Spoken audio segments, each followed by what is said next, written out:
Hey everyone, in today's video I'm reviewing this set of acrylic markers from the company Arrtx. The brand is Simptap and there are 24 colors in this box set. These are acrylic markers, so they are waterproof, opaque and can work on various surfaces. The retail price for this set of 24 markers is US $27.99. At the time of review, they only have 24 colors in the range, so hopefully they can add more colors in the future. This cardboard box is kinda soft.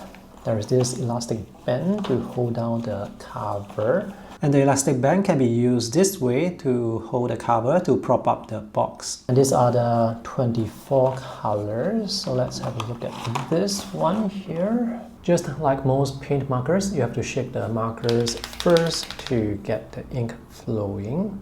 The cap has no clip, but there's this thing to prevent the marker from rolling off the table. It says here that the ink or the paint is sunproof, which is another way of saying the ink is archival.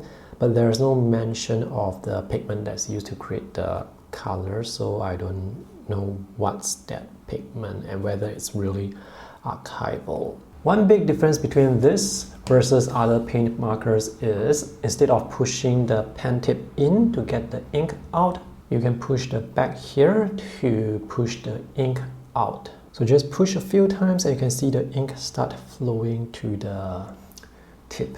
I like this design because it will not damage the tip or make the tip blunt. So it takes some time for the ink to flow down. Okay, you can see the ink on the back here. Another advantage of this is it's less likely for the ink to splatter out. As you push, you can see the pen tip actually moving. After trying to push the ink out of all these markers, I found out that you can get the ink out faster if you press and hold the back and shake the marker gently. See, now the ink or the paint comes out faster, but try not to shake too much to the point where the paint will splatter out. Let's see how opaque the colors are. I'm going to draw a black line and later on I will paint the colors on top of the black line. Ink flow is really good. You can get thin lines and broad lines depending on how you hold the marker. The paint dries rather quickly. So this is white and I can see slight black passing through, so I may have to go over it. Okay, with more ink it's more opaque. The ink flow is really good.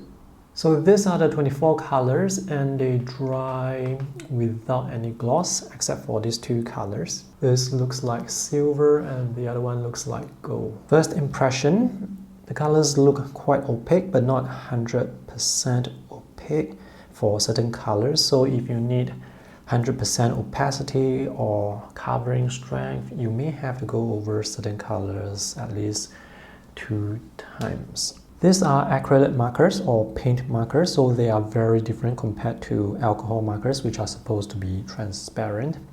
Acrylic markers or paint markers are known for their covering strength. So usually for me, I will use colors like this to paint over other colors, to cover other colors. And I use markers like this to add details and maybe to touch up certain areas for my sketch. These colors are not mixable for 2 reasons. First of all, they dry pretty quickly, and secondly, you don't really want to dirty your marker tip because that would be difficult to clean. And I do like the look of these colors. When using the markers, it makes me feel like I'm actually painting with the markers instead of drawing with the markers. The color swatches match up quite similarly to the colors on the cap, so that's great. Let's look at the color selection. So for primary colors, we have yellow, red, and blues. For yellows, we have light yellow, mid yellow, and warm yellow, which is the orange. For red, there is only one. There is no cool red. And from what I can see, there is no magenta. So for blues, there are these 3, one lighter blue and one warmer blue, which looks like ultramarine, and this looks like Prussian blue.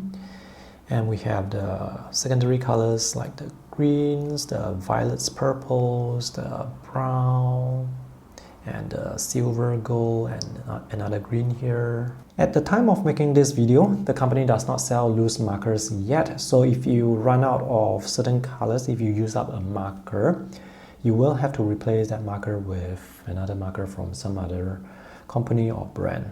I like to use markers to add details on top of watercolor because it's quite convenient. For example, to add those little dots of colors using watercolor, you will need to use opaque watercolor or gouache, but with markers you can simply just tap those colors, add those colors on top of watercolor so easily. Notice there's some white on the exit side. That's because I have excess paint that rushed out from the pen tip. So do be careful of squeezing out too much paint. And this white is quite opaque, and this is great for adding highlights. To add those highlights using watercolor, I need to plan ahead and leave the paper white. But with opaque markers, I can just add the highlights back so easily. I don't actually use opaque markers for painting, which is what you are seeing right now, because that's not really my style. I prefer to paint with watercolor and add details with opaque markers. Now the color selection for this set of markers is lacking the skin tone color, which is why when I tried to paint the skin tone using yellow, it didn't felt right. So for this sketch, I'm just going to leave the skin tone white. The brush tip is quite versatile, so you can draw thin and thick lines depending on how you hold the brush marker. And I like this brush tip. It works fine, it's versatile. As mentioned earlier, it's not possible to mix colors with these markers, so that's one limitation you have to take note of when using them. The quality of the markers or the paint is very similar to Posca markers, which are very popular. And these markers are way more affordable compared to Posca markers. The black is really black. Actually, all the colors are very bold, very strong. One information that's not provided is the pigments that are used to create these colors. So without the pigment information, we will not know whether or how light fast the colors are. The company does mention the colors being so-called sunproof, which is to say that the colors should resist fading when exposed to light, but without the pigment information, we will not know exactly how fade-proof or how archival those colors really are. I'm using these markers in my sketchbook, so I'm not too worried about the colors fading. However, if you want to use the markers to create display art, I would highly recommend you test the light fast quality of the markers, of the paint. And you can do that by creating two sets of color swatches and leave one set under the sun and check back a few months later to see if there is any fading to the colors or paint. I actually wanted to paint the long pants in gray, but there is no gray color in this set, so I have to use silver. Now most of the colors dry with a matte finishing, except for the gold and silver, which dry with the slightly shiny finishing. Alright, to conclude, these are opaque paint markers that I can recommend very easily because the quality of the paint is good and the pricing is reasonable, so they are kind of worth the money. As for the downsides or limitations, the color range is currently limited to just 24 colors, and the color selection could definitely use some skin tones or maybe a few browns, less purple and violets, maybe throw in another red would be terrific. Another downside is loose markers are not available for sale yet, so if you use up certain markers, to find replacements, you may have to look at markers from other brands. So ultimately, these are good markers at a good price. I hope this review is useful. See you guys in the next video.